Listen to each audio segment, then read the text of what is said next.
My name is Janet Taylor Pickett. I'm a mixed media artist. I grew up in Ann Arbor, Michigan, went to the University of Michigan, undergraduate, graduate school, and I moved to New Jersey. But all of that makes me who I am, all of that background, Midwesterner coming to the East. This particular series, and Alan Edmondson gave me the idea to call it the Middle Passage Suite. And actually, it's a series about the Middle Passage, which is certainly part of my heritage, but it's also part of me being middle-aged and my passage going through being an artist and having a sense of history and ancestry. So this is what this work is about. And I've used the dress as a metaphor of identity for many years. It really goes back to the loss of my father first and then my mother. And I had to buy the first black dress as a dress of mourning. So the dress became part of addressing who I am as a woman, a mother, a parent, all of that. So this dress is called Hagar Stress. And I really don't want to give too much more information about it other than kind of having the viewer be engaged with the pattern, but then being pulled in by the dress shape and the color and the individuals, which could stand for certainly the millions of Africans that made that Middle Passage. And the ones that made it across, they made it in order that I could be here. So this is kind of what this is about. The colors were chosen specifically, and I don't want to give too much meaning into everything, but to leave a little bit of mystery for everyone to bring their own story to it, because it's about crossings. Well, certainly the scale of this piece just made an enormous difference in how I wanted to deal with my other work. So after I left here, I was like a crazed artist. I started doing these very, very large drawings.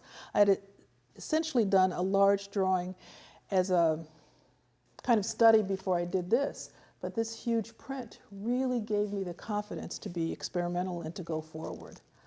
So the scale has made quite a bit of difference in terms of opening myself up to other ideas, size, how I engage the paper, and the spontaneity of the work. I certainly don't want the work to look too labored, just in the sense of the rhythm and the metaphor of each of these figures. But the scale has made quite a bit of difference on, I think, the effect of the print.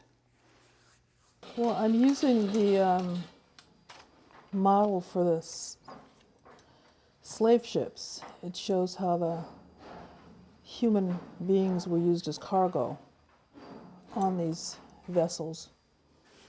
And so this becomes another kind of visual metaphor, where when you first see them as pattern on these garments, and I'm using the garment as a metaphor for identity. So the jacket and the dress become these symbols that we wear. For instance, the dress, we get dressed, we address things with, we redress. So the jacket and the dresses themselves become visual metaphors. So when you first look at these look like patterns. I mean, this area here, it almost looks like a zipper, but on close examination, they're human beings packed together.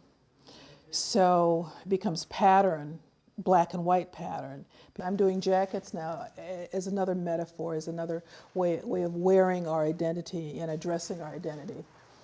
And this one is taken from maybe an 18th century kind of jacket, but with the decorative elements. And part of what I want my work to be about is that you see the initial image first, and then it pulls you in, so you begin to maybe get involved with the narrative. And that's all I have to say. I don't want to give too much away. I just want the work to maybe speak for itself, which I hope it does. Another thing I wanted to mention about working at Brandywine is the collaborative aspect, because as an artist coming in who's never done prints before, at least not prints on this level, on this scale, coming in, working in a comfortable environment, a welcoming environment, an environment where you have people like Bob and Alan, it makes you feel less of a novice coming in here. I'm an artist. I'm a visual artist, but working in a medium that is very indirect for me, and collaborating with people who love what they're doing and who love making art and who can kind of restrain their own egos in order to help me, the artist, move forward in my work. They're geniuses at that, and that's so important. And this is what's kind of helped me move forward.